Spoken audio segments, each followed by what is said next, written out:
నమస్కారం. నేను ఎరకల మహేందర్ గౌడ్. ఈరోజు బంగ్లాదేశ్ లో ఉన్న హిందువులపైన దాడి జరుగుతుంటే ఏ ఒక్క పార్టీ కూడా స్పందించలేదు. ఇప్పుడు మనం ఎట్లా అంటే హిందువులమంతా ఐక్యత ఉండి ఇక్కడ మన ఇండియాలో ఉన్న బంగ్లాదేశ్ లకు సహాయ నిరాకరణ చేయాలి. వాళ్ళ మీద వాళ్ళకి ఏదైనా ఆపద వచ్చిందంటే హాస్పిటల్కి వెళ్తే వాళ్ళకి ఏ సహాయం చేయొద్దు. వాళ్ళకి ఏమైనా అయితే కూడా మనం ఏం సహాయం చేయొద్దు.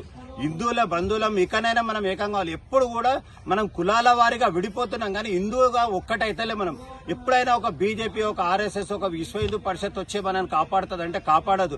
మనం అందరం ఐక్యత అయ్యి వాళ్ళకు కూడా మేము ఉన్నామనే భరోసా ఇచ్చినాం అనుకో, వాళ్ళు పోరాడడానికి ఛాన్స్ ఉంటుంది. దీని మీద ఇంకోటి ఐక్యరాజ్య సమితికి కూడా మన కేంద్ర ప్రభుత్వం ఏదైతే ఉందో ఐక్యరాజ్య సమితికి వాళ్ళ మీద కంప్లైంట్ ఇచ్చి వాళ్ళకు ఏమంటారు వాళ్ళ బ్యాన్ చేసేసాలి. వాళ్ళ దేశానికి ఏవి కూడా రాకుండా ఆంక్షలు విధిస్తే ఏమవుతుంది అంటే బంగ్లాదేశ్ ఒక చిన్న దేశం.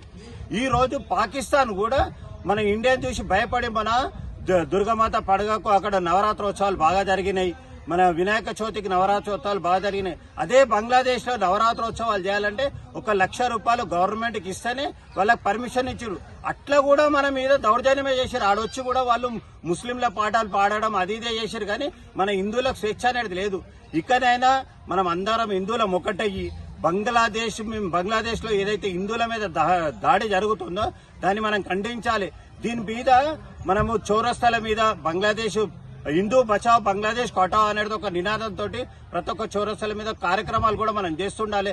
మన లోపల ఇప్పుడన్నా మనం పిల్లలకు కూడా నేర్పియాలి. అసలు హిందూయిజం ఏందనేది మనం పిల్లలకు కూడా నేర్పకుండా మనం ఏమంటారు మహాభారత్, రామాయణం అనేది మన పిల్లలకు నేర్పించి అసలు మన హిందువులం ఎట్లుండాలి ఏం సంగతి అనేది కూడా నేర్పించి బంగ్లాదేశ్ మాత్రం ఎట్టి పరిస్థితుల్లో ఐక్యరాజ్య సమితి నుంచి వాళ్ళ సహాయ నిరాకరణ చేసిన రోజే వాళ్ళు లొంగుతారు.